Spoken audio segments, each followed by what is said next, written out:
አምላካችንማ አንድ ነው ይላሉ ማን ነው ስንላቸው እግዚአብሔር ነው እግዚአብሔር የኛ አምላክ ከሆነ ኢየሱስ የማን አምላክ ነው አሃ ኢየሱስ እኮ ማለት ራሱ እግዚአብሔር ነው ይሏቸዋል ራሱ እግዚአብሔር ከሆነ ኢየሱስ ወደ አምላክ የሚለው ታዲያ ማንን ነው ራሱን ነው አምላክ የሚለው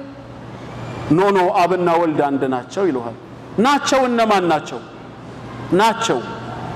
ከአንድ በላይ ነው እነማን ናቸው እና አብና ወልድ ብለን እንቁጠር አይ እግዚአብሔር አንድ ነው አንድ ከሆነ ናቸው የሚባል ነገር የለማ ነውና ናቸው በአንድ አረፍተ ነገር ውስጥ አይጠራም ማይሆን ነገር ነው ምረጡልን አንዱን ነው ምናልባት ከተከራከርክም አንተ ፈላስፋ ነህ በፍልስፍና የአምላክን ሚስጥር ጥበብ ልትረዳው አትችልም ይሄ ከሰው አእምሮ በላይ ነው ይላል በላይ ከሆነ በቃ አትስበከኝ እኔም በእምነቴ ልሄድበት የማይገባኝ ነገር ለምን ሰብከኛለህ ወይ እንደ ፕሮቴስታንቱ ደግሞ መንፈስ ቅዱስ ስላልገለጸልህ ነው ያልገባህ ይላል ካልገለጸልኝ ሁጃ አልቆመብኝማ ስለዚህ ነገ ገሃነም እሳት ለምን ገባለሁ ማስረጃ ባልቆመብኝ ባልገባኝ ነገር አላህ አንድ ነው የሚለው ግን ቁርአንንም ሳልማር እንዲሁ በህሊና ብቻ የሚገባ እውነት ነው አንድ የምትለዋ ቤቴ ውስጥ አለች አባወራው ስንት ነው የስድስት ልጆች አባት አንድ ነው ትምህርት ቤት ውስጥ አለ ዳይሬክተሩ ወይም ዩኒት ሊደሩ ስንት ነው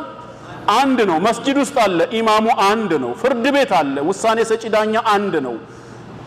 ቤተ መንግስት ውስጥ አለ ያ ሀገር በፕሬዝዳንት የሚተዳደር ወይ በጠቅላይ ሚኒስቴር ወይ በመሊክ በንጉስ አንድ ነው ታዲያ ይሄን ዩኒቨርስ ሰማይ ምድር ፀሐይ ጨረቃ ቀንና ሌሊት ሳይዛቡ በተዋቀረ መልኩ የሚመራቸው ኃይል አንድ ነው በቃ ክርክር የለውም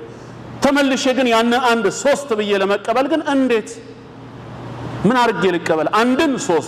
ሶስትን አንድ እንዴት አርጌ ነው መቀበለው